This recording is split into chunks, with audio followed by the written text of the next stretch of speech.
On behalf of the PNP, we would like to confirm categorically that as of 6 o'clock p.m. last night, there's been no arrest for Senator Bato. Pinabulaanan ni DILG Secretary John Vic Remulla ang mga ulat ng pag-aresto kahapon kay Senator Ronald Bato de la Rosa. Kasunod ito ng mga kumalat na balitang nahuli na ang senador at agad itong dinala sa The Hague. Sinundan din ito ng mga post ng ilang kaalyado ng senador na nagpapahiwatig na may nagkanulo at tila na aresto nga ito. Ayon sa kalihim, nakipag-ugnayan na sila sa Philippine National Police, Department of Justice at iba pang law enforcement agencies ng pamahalaan at wala umanong nangyaring pag-aresto sa senador. Okay? There's been a lot of speculation na nahuli siya and he's being whisked away to The Hague. Hindi po totoo yan. Nag-coordinate na po kami sa DOJ, nag-coordinate ang DLG, lahat ng law enforcement units. Senator Bato is still being hunted down. Okay? Just to be clear. Hindi alam ng kalihim kung saan nagsimula ang fake news na nagdulot ng kalituhan sa publiko. Giit niya, ang opisyal na impormasyon ay dapat manggaling lamang sa mga otoridad.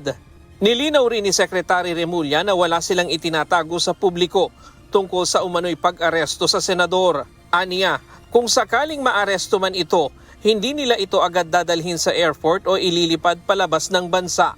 Sa halip, daraan muna siya sa legal na proseso ng batas sa bansa bago ang anumang extradition o turnover sa ICC.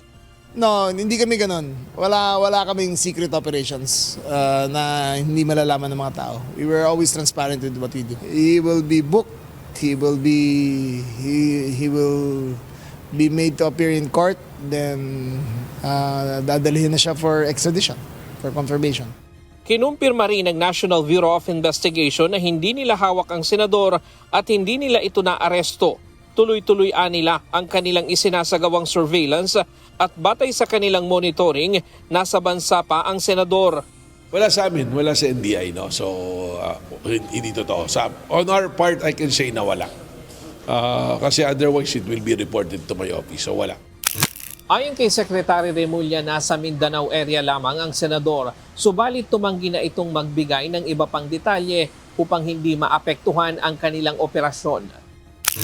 Noong May 11 ng taong ito, inunseal ng Pre-Trial Chamber 1 ng International Criminal Court o ICC ang arrest warrant laban kay Senator Bato de la Rosa sa kasong crime against humanity na may kaugnayan sa kampanya laban sa illegal na droga noong administrasyon ni dating Pangulong Rodrigo Duterte. Ryan Lacanlale, UNTV News and Rescue. Diyos ang aming sandigan, serbisyo publiko ang aming pinahahalagahan.